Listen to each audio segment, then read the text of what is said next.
Welcome to another episode of Listen, Learn, and Love, hosted by Richard Ostler. Before I introduce my guest, just some housekeeping things. You can't donate to this podcast. We don't have a lot of sponsors. As I've been listening to other podcasts, which I don't do too much, I realize that the host spends a fair amount of time at the beginning of the podcast kind of plugging stuff. And we've tried to get straight to our guest and their story because that's why you're listening. But if you're wondering what you can do to help, one of the things you can do is just go to iTunes and rate this podcast. You can leave a 1 to 5 star rating, and you can leave a written, and I read those, and it really helps others connect. So thank you for those of you that have done that. And please, if you haven't done that, I encourage you to do that. Now to introduce my guest. My guest is Jocelyn Fowler, who's joining us via Zoom from Durham, North Carolina. And she is going to talk about her journey with pretty severe emotional health and multiple different things. She is active LDS. Her and her husband are in Durham, North Carolina. He's in a residency program. Jocelyn is a BYU student, taking that online, working towards a public health degree. And as I'm married, they have three kids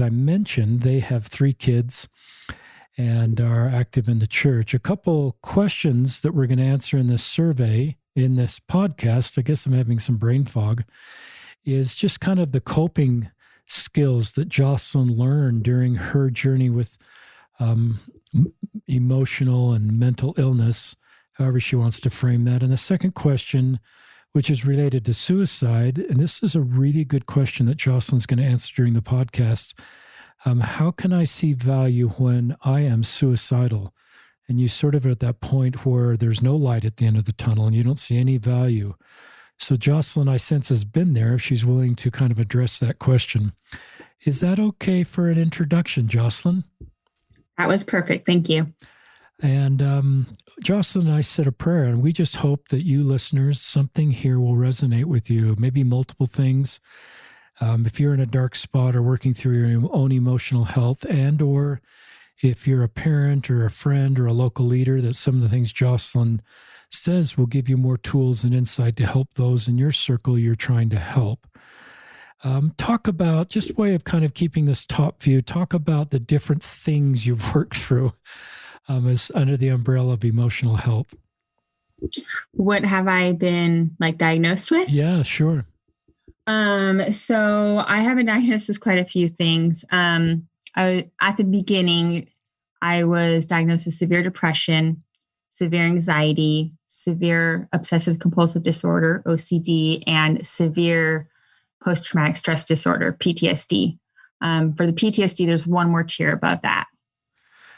So yeah, I got handed that all in one day in a small doctor's office. So that's what we're going to talk about. I think we'll hopefully get to all four of those that are part of Jocelyn's life and her road. And when she sent me an email, she kind of talked about the tipping point, how I crashed. And then the last part of her email is the healing in big, bold letters. So I think there's some light at the end of the tunnel that'll hopefully be helpful for our listeners. So I'll just kind of turn it over to you, Jocelyn, to start wherever you want to start. Okay, I'll start at the beginning of when things got really hard, which, it's funny because I know many of us are always wanting things to change in life, and I got my change. It just wasn't the way I wanted it. So my husband's last year of medical school, we had my very last child, my youngest one, Eliza, and I got postpartum depression with her, which is pretty normal. About 3 weeks later, it was actually Valentine's morning of 2017. My husband noticed some purple around her nose. She was breathing just some purple, and we contacted our friend who was in his pediatric residency, and he's like, "Oh, the pediatric clinic is going to open in 5 minutes. Why don't you just go over there?" And at some point between rushing into the clinic and trying to get in because we didn't have an appointment, she had stopped breathing. Wow. My 3-week-old baby. And when I saw her in my hands, I'm not going to go into too much detail. I thought for for sure I would be burying my child. And all of a sudden, the doctor storms through the room and she starts screaming, call an ambulance, get the oxygen. And I actually went into a reaction where, that whole like floating outside of your body, that, that trauma reaction. And it was like everything was really loud, but it seemed like everyone was going really slow, even though their face was like this look of hurry. And then later that day, she was intubated because her little body couldn't keep up with what was going on, which she had pneumonia. And she came out of that, though, with no scars. Thankfully, I got a lot of them, but she was fine, young enough. So that happened. And then a few months later, we moved to Durham, North Carolina. I grew up in Southern California, then moved to Texas, and then moved to North Carolina. So this is the other side of the country for me. And I knew no one. My husband started his residency and was gone a lot. And it was really lonely, really lonely. And during that time, a lot of stuff happened. During that time, we were going through the process of a autism evaluation for my oldest child, who will be 8 soon. And went through that whole process. If anyone's been through it, it's long, it's questionnaires, it's hours of evaluations. It's really time consuming and it's exhausting. And so about around May, he was officially diagnosed with autism. And that really, I knew it was coming, but that just like put the nail in the coffin. Wow.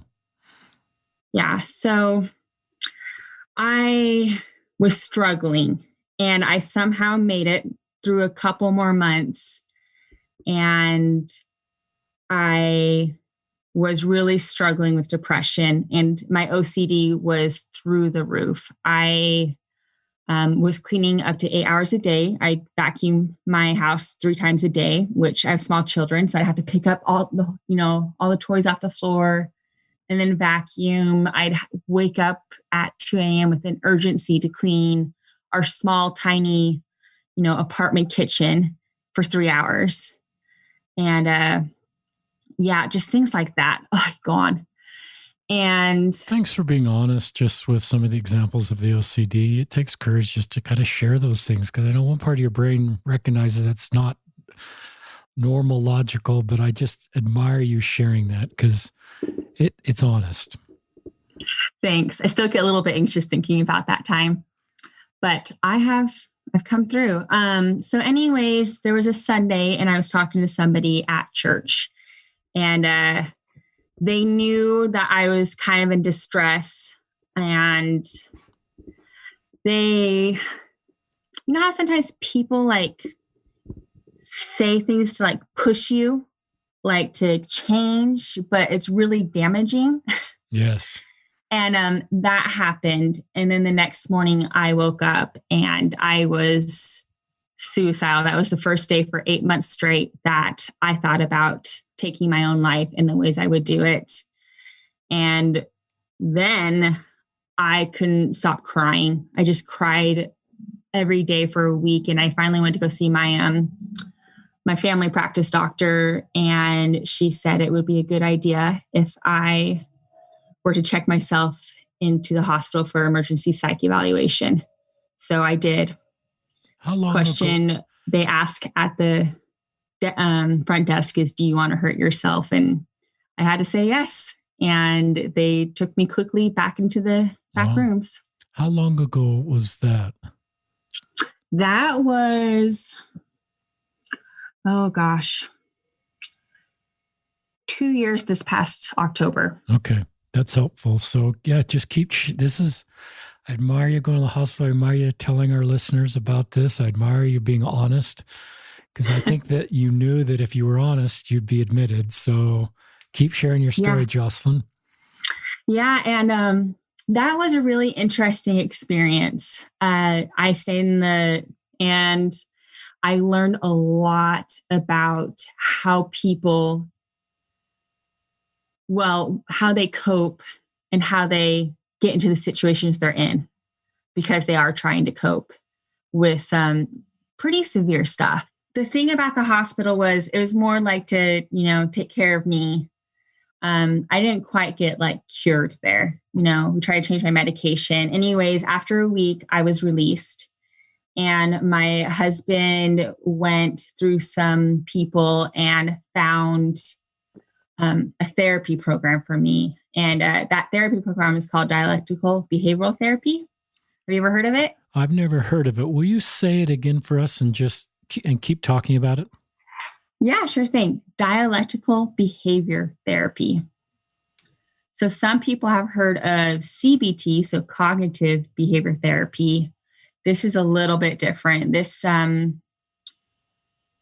it has been researched and proven effective. It was first thought up for by Marshall Linham, who had a borderline personality disorder. So it's for people with BPD.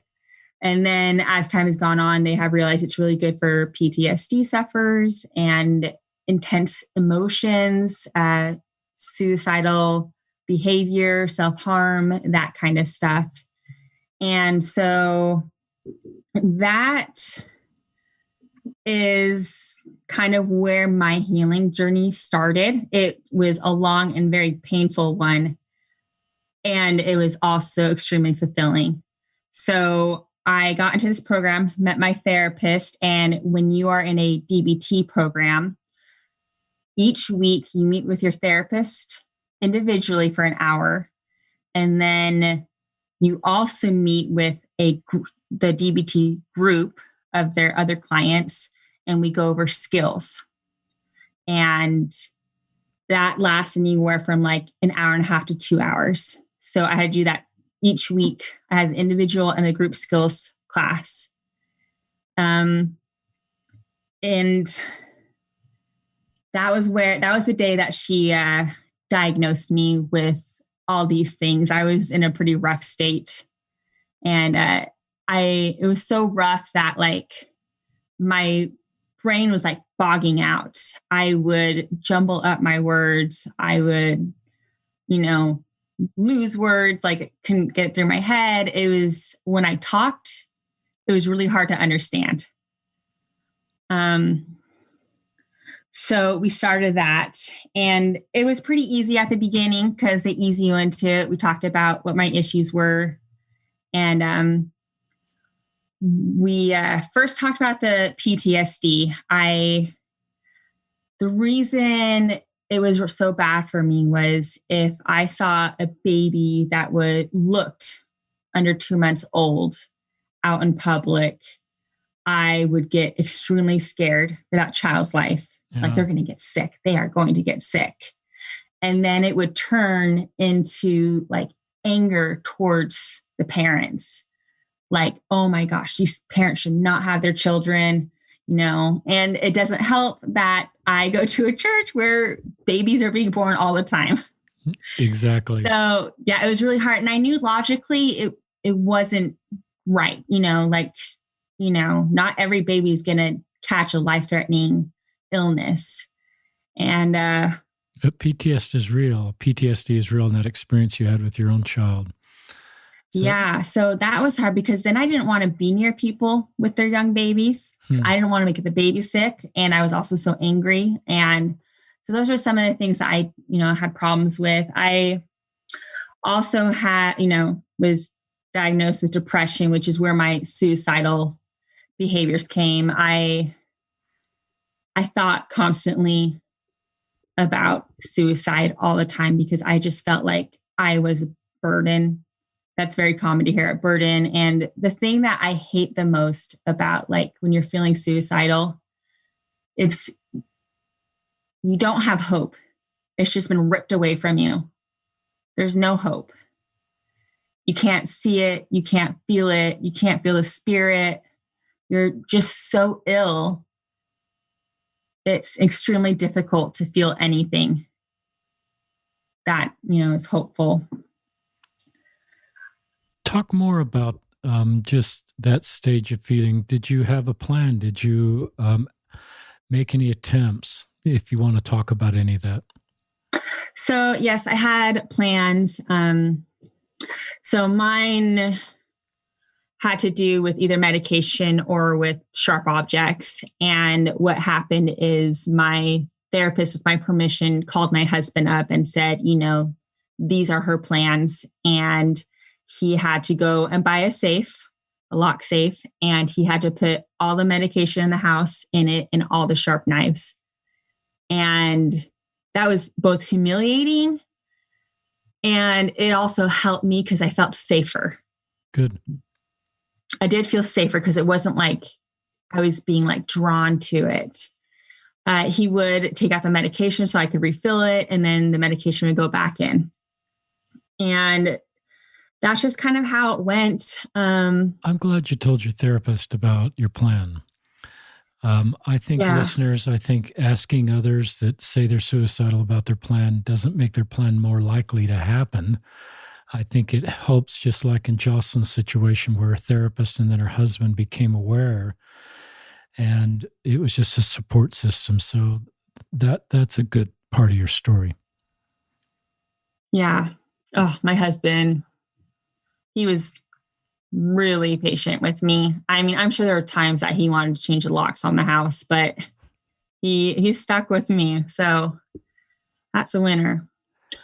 Anyway, so yeah, I love my therapist. She was very frank with me, which sometimes made me really angry. I would get really upset. I'd shut down, and then I start talking again. And in the end, I kind of love that about her because she called me out on things. Like, you are being extremely judgmental in this situation, or you're making excuses for this reason and that reason. And that was inhibiting me being able to get better. So as time went on, before we could do the trauma therapy, we had to deal with my OCD. Pretty much, when people have OCD, they have a little bit of all the categories. There's just, one or two categories that we have that, I am more intended towards. So for me, symmetry is really big, orderliness. And then I have lots and lots of intrusive thoughts, which were really difficult. In church, when they say, God knows your thoughts, and he knows what you're thinking, and he's judging you on your thoughts. And that was really difficult because as somebody with OCD, and I actually do have scrupulosity too, I had a lot of intrusive thoughts. Define intrusive thoughts. Are these just, help our listeners understand the definition of an intrusive thought? Yeah, sure. So intrusive is a non-judgmental word for pretty much thoughts that would be considered bad, violent, unethical, things like that. Just, yeah. And so, for instance, I had all through high school, I had intrusive thoughts when it came to cinder block walls painted white. Isn't that great? Yeah. And I'm smiling, listeners, because this is great. This is great. Yeah. Isn't it? Nobody knew, it's easy to hide, but I would have images of I don't want to scare anyone, of hurting people with that wall. And that was scary for me. I mean, I'm a talker now, but back in high school, childhood, I was very quiet.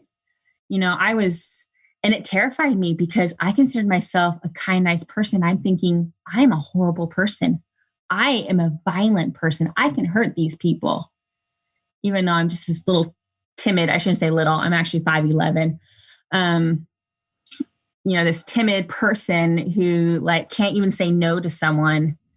And it was really hard too, because my church building that I grew up in, it was half of the walls were the white cinder block. And then the lower half was that scratchy, I always thought it hay kind of stuff that kept it from bumping into stuff. And that was really difficult too. And so it's like, how do you deal with that? Well, there's easy ways to avoid it. You just look at your feet. You look at the person you're talking to. You just try to keep, just you avoid it in ways. And we just going on. That was just one of many, many. And, violent, they could be sexual. Sometimes they would be together. And I was talking to my therapist. Talk about this idea that in our church, I don't know if it's our doctrine or just our culture or some talks here and there that says we need to control our thoughts.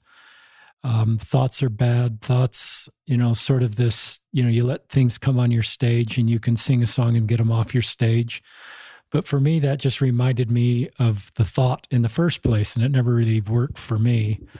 And the older I've gotten, the more I've just tried to let people feel okay with their thoughts and just recognize it's a lifelong process to control your thoughts and give yourself a lot of self-love and self-kindness, even if some really, whatever the right word is, thoughts come into your mind but they're so different than your behavior or your heart. So just help us understand how the culture can sometimes add to just your feeling of I'm a terrible person. Incorrect feeling that you aren't. I didn't want to. Anyway. Thank you. Yeah. So, I've heard that, your thoughts are being judged. And the thing with OCD is like everyone has intrusive thoughts. You think about running your car into the tree. You think about punching your boss. The thing with OCD is it sticks. And for me, it gets more and more detailed. And anyway, so with that, I was really struggling, and it was really hard to be at church because of that, because it was scrupulosity and then being told that you're being judged on your thoughts. And I was talking to my therapist, who's not a member, but she is a, devout Christian. And I told her, I said, what do I do? I'm always being told that we're, God knows our thoughts. We're going to be judged. And she did a heavy sigh and she said something that like changed my life. And this is what she said. She says, your thoughts are the moving chess pieces and who you are is a chessboard. And it blew my mind. I was like, this makes sense to me. I'm the chessboard. Like, I'm not changing. God knows who I am. He knows my values.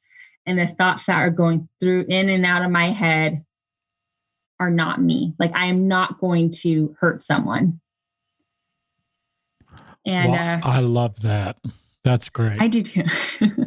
It was really good. She's was helpful because even though, like I said, she wasn't a member, she was Christian, a devout Christian, and she understands that there are, church cultures and things that are said with good intention, but aren't the best. And I struggle with my scrupulosity too, because that, like, I can't go into the temple. At least I haven't tried in the last 3 years. I just can't go in the temple because I would think no bad thoughts, and all of a sudden I've had a bad thought during the endowment. And in my head, I'm like, oh my gosh, I have just ruined this person's chance at eternal, salvation.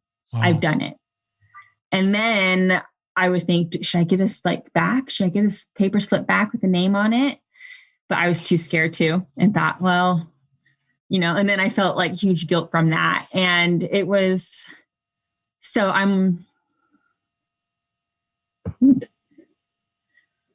it's difficult because it's like church was supposed to be a healing thing, like the gospel. And it was very difficult for me. I had all these disorders, and sometimes we joke and we call it word vomit. Somebody would ask me in the church hall or even at the grocery store, how are you doing today? And then just everything would explode out and they would just look so startled. And that was difficult because I either got two different reactions. I'm scared for you. That one was awful. I did not like that look of, I want to run away from you and I'm scared for you. And the other reaction, which was the better one, was, okay. I hear you and I believe you can get better. Like, I believe you have the strength and I'm here to help you get through that.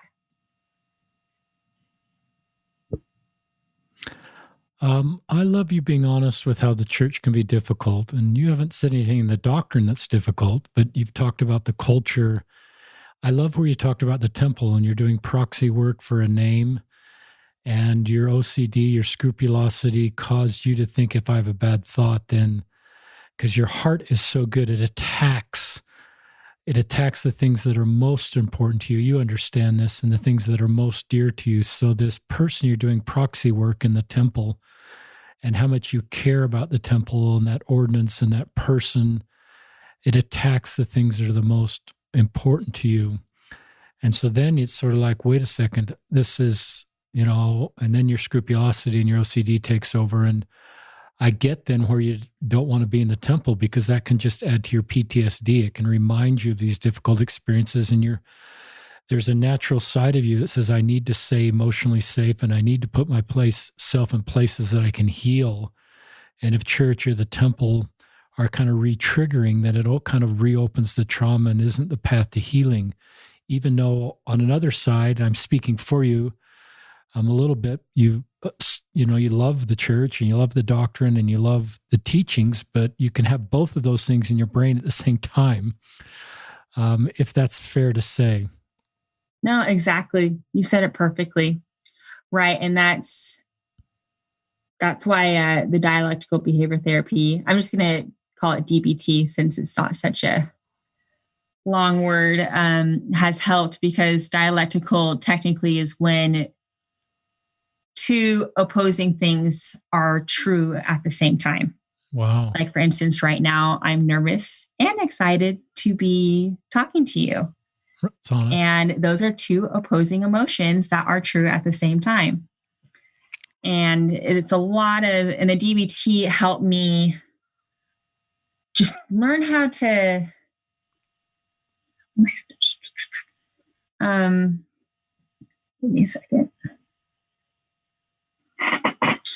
Yeah. So the therapy was really helpful. I'm going to go back to my OCD. So while I was doing the DBT, I was also doing ERP, which is, I don't know if you heard, exposure response prevention. So I had to do a lot of things that I hated and were terrified of. One of the weeks, even though I have OCD and yes, I'm a clean person, I still have my dark corners of the house. And we have a junk closet. It's where we throw all our stuff in when we come inside the house. And I had to leave that door open for an entire week. Wow. I could not fix it. I could not clean it. I had to walk by it. I couldn't just avert my eyes to the ground, and I had to walk by it. And what happens is, like, at first, really taxing on me. Just anxiety. I want to do this. I need to do this to make this right, to make these feelings go away. I need to clean this closet. And then I would say about 3 or 4 days into it was when I started feeling my anxiety starting to go down. Every time I looked at the closet, it wasn't as hard. I didn't have urges of like, all I can think about is cleaning that closet.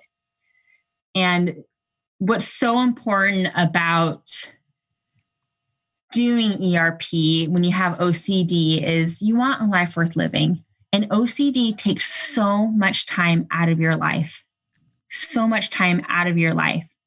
And I wanted that life worth living. I wanted to be social. I wanted to do more of my hobbies, read more books, things like that. And when you're cleaning for 6 to 8 hours a day, with that anxiety fueling it, you're exhausted, you're short with your kids, and you're just not having the quality of life you could have.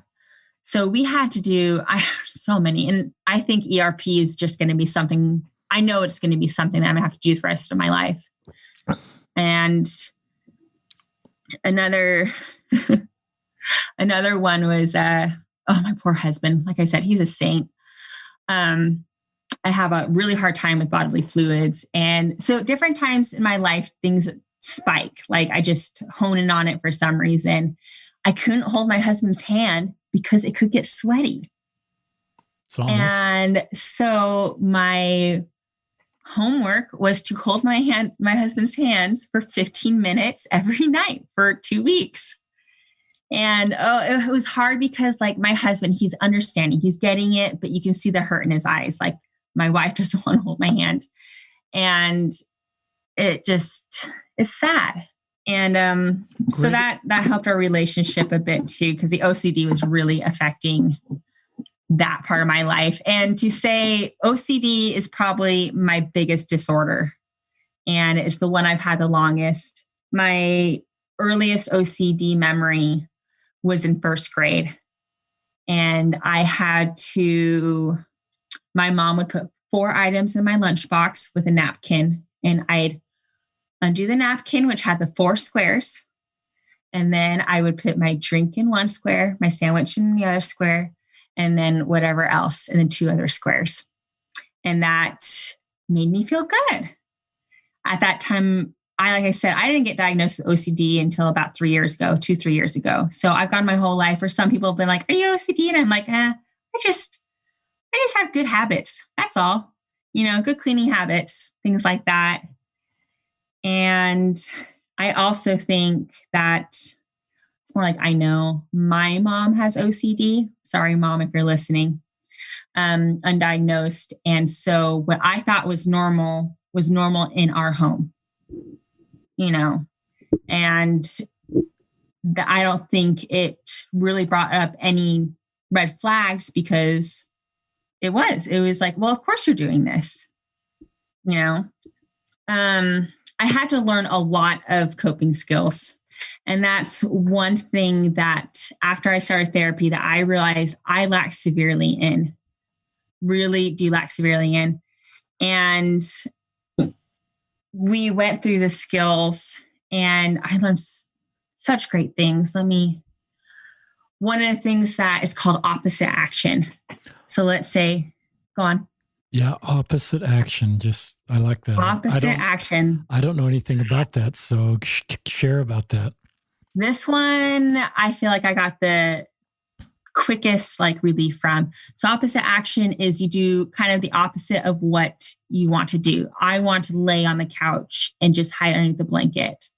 Well, opposite action, I'm just going to go walk to the mailbox, get my mail, and then walk back in. I mean, it does not have to be anything big. And what happens is it lifts your mood. You're not going into the state of depression and just kind of going into your shell. They say that the 3 most common negative coping mechanisms people use is drugs, alcohol, and sleep. And sleep is what I used. Sleep is how I escaped. And I slept a lot. Anyway, so this opposite action, so many ways you could do it. I don't want to go to my friend's house. I know I'll have a great time there and I'll feel included. I'm an extrovert. I love my friend. This is like my jam, but I don't want to go. And so I push myself. I'm going to do the opposite action. I'm going to get in my car. I'm going to go. And it really does. It helps you to push through these emotions because it's so severe. So severe. Another thing that they taught when you have extreme emotions. So like I said, I was diagnosed with top of the line of these disorders at the beginning. And I was in that moment. And they taught me some skills on when you're just really intense emotions that is really hard to function. And there are some things you can do to help lower your emotions. So that's the great thing is we're not trying to get rid of the emotion. We are just trying to bring it to a level that you can cope through and hopefully not make decisions that you'll regret later. So these skills were splash cold water on your face. That shock when you jump into a cold pool and it's all you can think about is that cold and puts you in that survival. Yeah. So that's what it does. Intense exercise, things like that. It helps. It's terrible. I hate splashing my face with ice cold water. And the exercise. It's like, who wants to exercise when you just want to lay on the couch? When you just feel so comfortable just in a ball on the couch?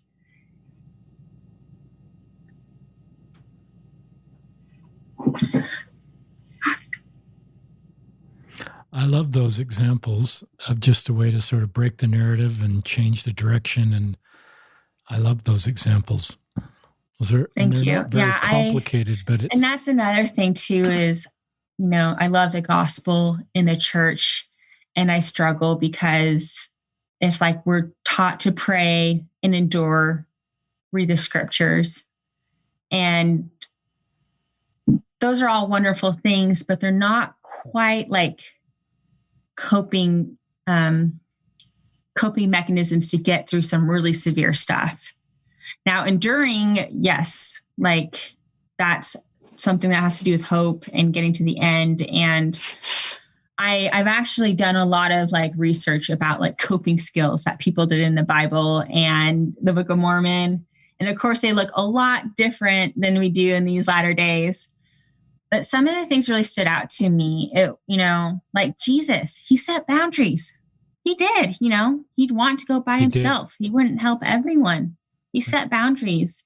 And I was this like, I want to be a good person. God wants me to serve.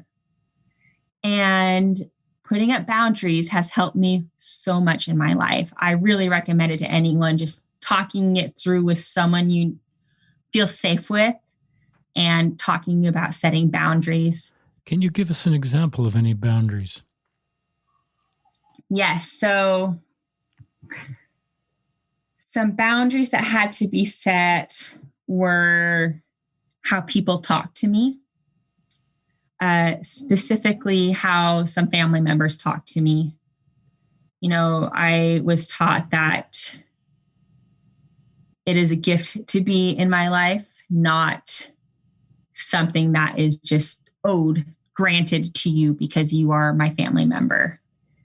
And so I had to learn to use my words and say, I'm not going to talk about this anymore.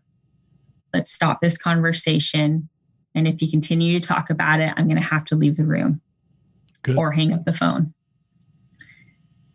And I know some people might be like, oh, walking on eggshells, but it's hard because then if I didn't do that, I'd be walking on eggshells because I would be so scared to say something that would cause, trauma to my, self. I started saying no to people. I hate cooking. I do it for my family, but I hate cooking. I stopped signing up for, the meal drop-offs whenever somebody needed them at church. I had no problem with babysitting or showing up to help clean. I could do all of those things, but it was really hard. And the other thing I learned with the boundaries too is like, there are times where you need to be served, not you serving other people. And then when you feel strong, there's going to be moments because depression, suicidal, all that stuff,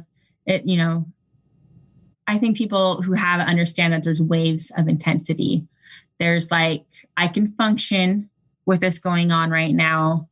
And then there's I can't function. I cannot do anything at this moment. And I had to really give myself permission to be like, I don't have to help this person right now. But when I have that energy, when I'm in one of those, like, I can function, I'm going to try to push myself to help when I can. I love that. And I love, Jocelyn, where you said, I need to learn to let people serve me. I'm reminded of when I arrived in the mission field in England, my first companion kept trying to serve me. And I'd grown up in some sort of a culture or Puritan feeling where good Latter-day Saints don't need to be served. I can do everything on my own. I can it's sort of like working out your own salvation. I'll work out mine, you work out yours, but I'm not, I don't need you to help me. And I realize as I've matured that letting people serve me blesses me and blessing them and is not a sign of weakness. It's a sign of humility and needing each other as the same human family. So I love what you said about that. Yeah. going on about humility. Oh my gosh, has this just been something that has just rocked me to the core and has really helped me to understand people so much better than I ever thought. Just these feelings of feeling alone. And my patriarchal blessing, and actually says that I'll be a friend to the friendless. Cool. Never really quite understood what that meant. I got it at 16.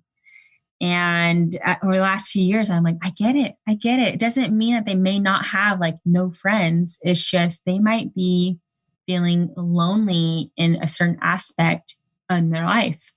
And I can be that person. I'm known to open up and be vulnerable because I hate seeing people suffer. And if it means that I have to kind of say something that's, might be a little personal to me, like this podcast, I will say it if it means that I can help somebody feel a little less lonely, have a friend.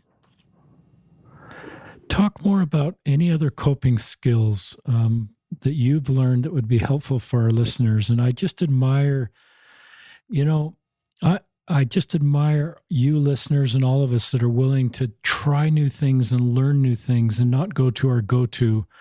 Like a go-to for me is sometimes to go to sleep early at night. That's sort of my escape. I have that similar thing sometimes, but I recognize if I'm going to sort of learn new things, I've got to develop new coping skills instead of just going to sleep early. So talk about, and that takes courage. It makes us uncomfortable, but it can put us in a better place long-term, that we're glad at the end of the day that we've learned these coping skills, like keeping the door open to the junk closet. I love that example. Other ones you'd like to share that come to mind? Yeah. Oh, there's so many. And that's the thing is, I wish people there's so many out there. There's so many ways to possibly cope. And yeah, going to sleep early. If I'm having a hard day, I tend to watch YouTube videos of people cleaning, believe it or not. I love that you satisfying. said that. There's two that come to mind. First one is really just educating yourself. Paying attention to your body and what's going through your mind and naming that emotion. I feel like naming that emotion is the first step on how to, I don't want to say fix it, because like I said, we just want to bring it down. We just want to bring the feelings to a manageable position. This is in my therapy. That's what the plan was. And it gave me so much confidence just knowing my own emotions. It's amazing. Because, sometimes you're brought up, we've all done this. I'm a parent myself. Your kid's crying, and they're saying, I'm hungry. And I'm like, you just ate 5 minutes ago. I think you're tired.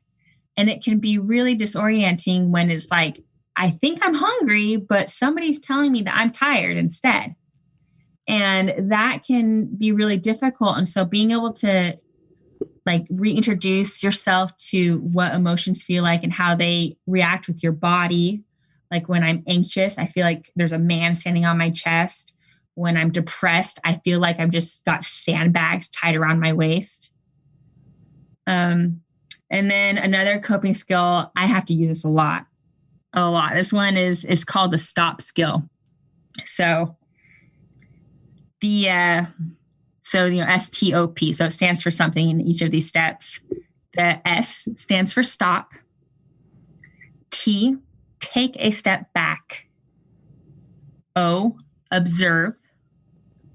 P, proceed mindfully, which is really good because you just don't scream out the first thing that what comes out of your mouth, or you don't do it. You stop and you give yourself a moment to observe, and then mindfully, which means to be very intentional and aware of what you do next. Are there any other coping skills that you want to share? Love those. Yeah, thank you. Yeah, I'm a big fan of meditation. There's so many apps now.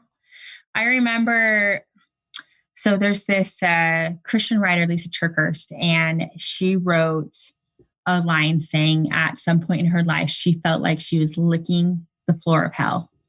And that is exactly how I felt, just the lowest of low. And I found meditation to be extremely, some people do it with prayer.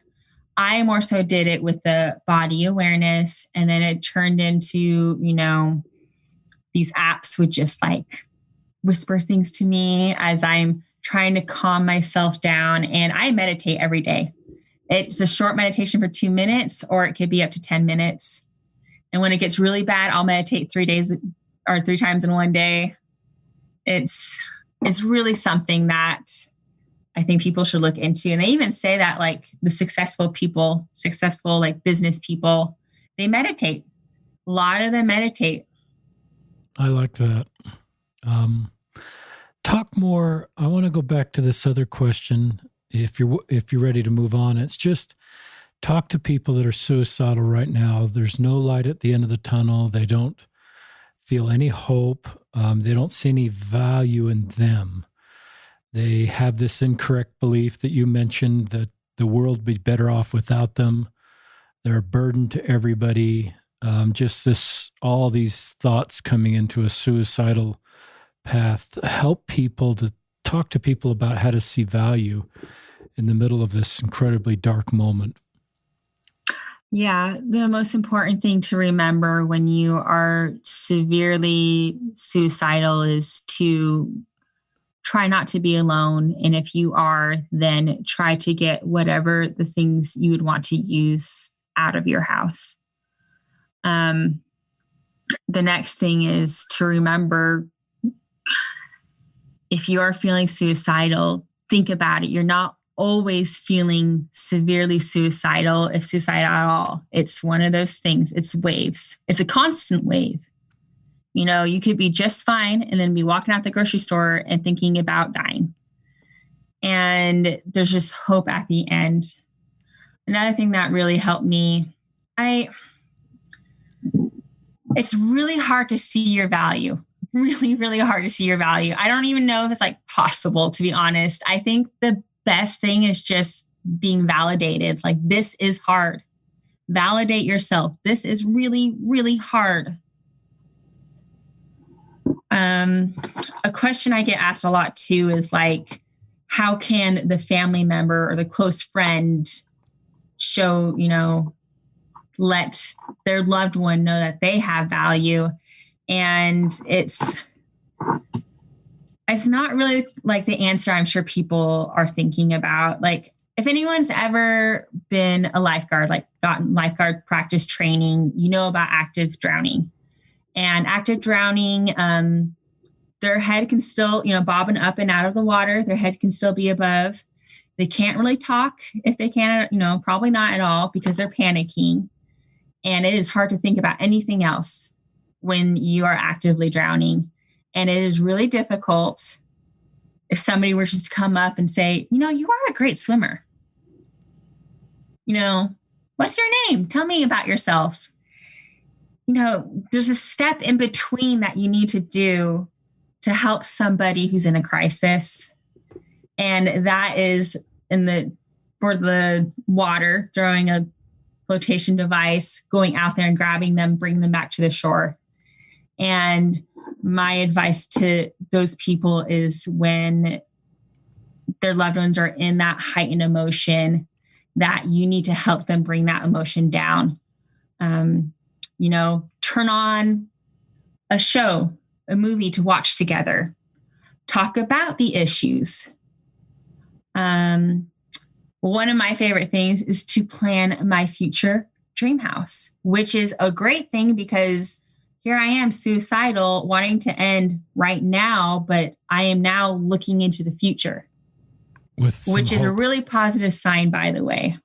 It's a positive sign to be, even if it's like, oh, I just want a big bathtub and I want to be able to shop at all of the nice stores.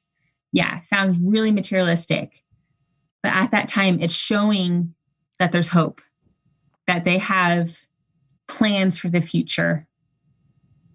And it's good to kind of work with that. And then when the emotions get down, then, you're back to the shore. Then is a good time to maybe let them know how you feel about them.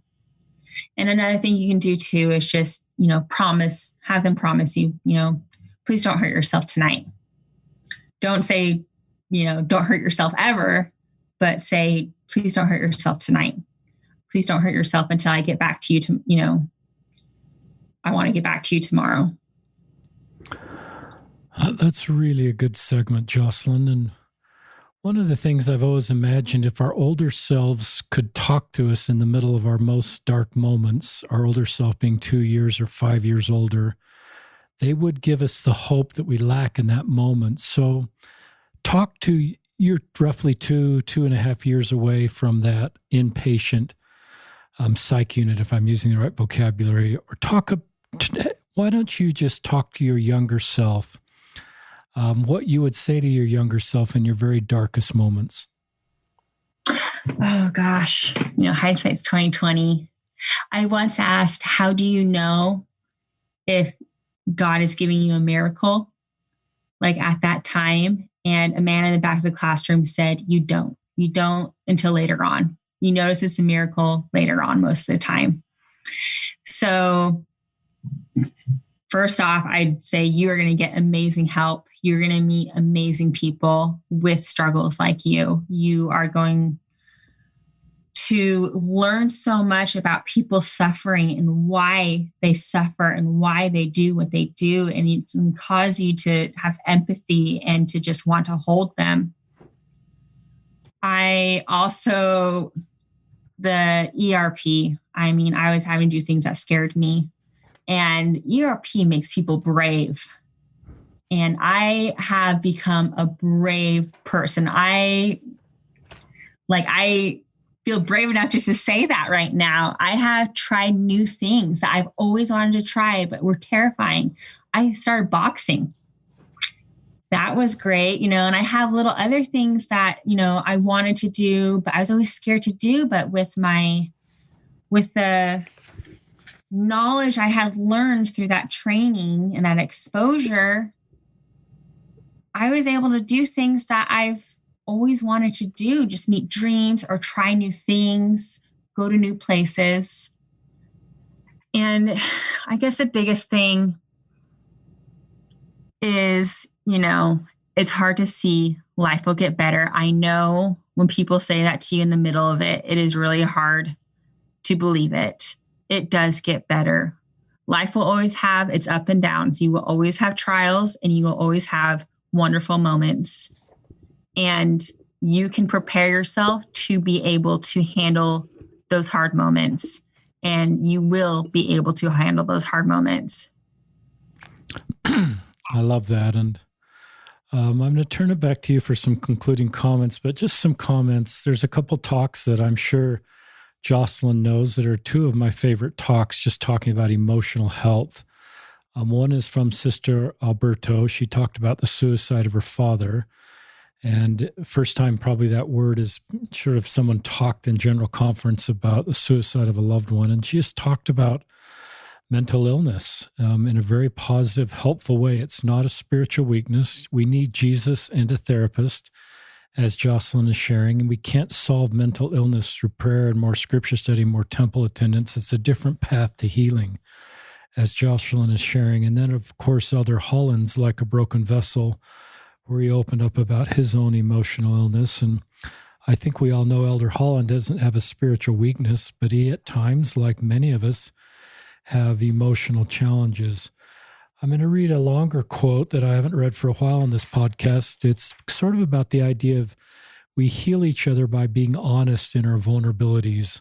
That doesn't mean we tell everybody all the time, but what Jocelyn's doing and what she's done is often the path to help others and heal others, and I think is part of Jocelyn's mission. So this is from Henry Norman, a Catholic priest. And he says, quote, "Over the last few years, I've been becoming increasingly aware that healing mostly takes place through the sharing of weakness." And I don't mean emotional illness as a weakness, listeners, but that's the word he uses. Now I back this quote. "Mostly we're afraid of our weaknesses, that we hide them at all costs and make them unavailable to others, but often to ourselves. And in this way, we end up living double lives, even against our own desires. One life in which we present ourselves to the world, to ourselves, and to God as the person who's in control. And another life in which we feel insecure, doubtful, confused, anxious, and totally out of control. The split between these two lives can cause a lot of suffering. I've become increasingly aware of the importance of overcoming this great chasm between these two lives. It is amazing in my own life that true friendship and community became possible to the degree I'm able to share. He uses the word weakness. I don't really like that word in this situation with others. Often I become aware of the fact that in sharing of my weaknesses with others, the real depths of my human brokenness, weakness, and sinfulness start to reveal themselves to me, not as a source of a despair, but as a source of hope. As long as I try to convince others of my independence, a lot of my energy is invested in building up my own false self. But once I am able to truly confess my profound dependence on others and on God, and I would say others, including therapists, I can come in touch with my true self and real community can develop. Another quote I read a little more frequently is really what Jocelyn is doing. It's from the same Catholic priest, Henry Noren, but he talks about the wounded healer and a minister service, and Jocelyn's a minister now. We all are to some extent, will not be perceived as authentic unless it comes from a heart wounded by the suffering about which he or she speaks. The great illusion of leadership is to think others can be led to the desert by someone who's been there, who's never been there. But I love that because you know all these deserts. You have, in 58 minutes, talked, you could probably do a whole hour on depression, anxiety, OCD, PTSD. You've got an autistic child. You nearly lost a child. So you have been in some really brutal deserts, and maybe something we haven't talked about in the podcast, and you would love maybe none of that to have been part of your life. I'm sure if I'd interviewed at age 12, you would have hoped none of that would have been part of your life. And we present a pretty rosy picture at age 12 and 14 for what our lives can be. And often the reality lives are very different. But sometimes as we become at peace with the reality of our different experiences, we recognize we become the wounded healers. And we recognize that these brutal experiences lead to some of our biggest paydays where we just get it for other people. And we can go where they need to go because we know that world, and we can lead them out in a way that is healing to us and healing to them. And that's part of your mortal mission. I think there'll be, if I interview every 10 years, I think the lessons you're learning now will make you a better mother and a better wife and a better person, the different communities you're in, and will lead to some of your great paydays. But it's been really painful. And it's all been outside of your control. It's not like you did something to cause this. If you'd just been a little more faithful and whatever, this is just real life that happened without you choosing to have this happen or making bad choices that cause this to come into your life. It's just came into your life because mortality is mortality. So I'll turn it back to you for any closing comments or thoughts, Jocelyn. That was beautiful what you said. And I know those two talks well. I'll bet you did. And yeah, it was brutal. And there are days where it just seems to all come back and it's brutal. And gosh, yeah, I remember thinking, I don't want to be in the refiner's fire. Why does everyone think this is so great to be in the refiner's fire? I don't want to become stronger. I'm fine. Just let me be innocent and naive. But my life has become so much richer because of my trials and the connections I make with people, with my family members, with those who are suffering. I love my autistic mamas out there. I'm with you. Great. It's been a journey, and I know it's not going to be the end of it. And that scares me a little bit. But like I said, I also have this, I'm brave. I have courage. I can deal with it. I know I'll be able to deal with it. I love that you took those labels on. You may not have felt that way, but I love you took the brave and the courageous label. There's something culturally, sometimes we don't say that about ourselves, but you deserve those labels, and those labels are true and they reflect you. And I wish our listeners could see you right now, because you're just full of light and goodness and the hope that you lacked and the hope that some of our listeners have lacked. And it's really a hard time right now. We're recording this in late January, and COVID's still very part of our lives. I just think our older selves, if they could come back and hug us right now, would fill us with hope for those of you that don't feel hope. And they would encourage us to stay alive and use some of the things that Jocelyn is sharing. So we'll sign off. This is Richard Ostler, your host, and Jocelyn Fowler, our guest, signing off together from another episode of Listen, Learn, and Love.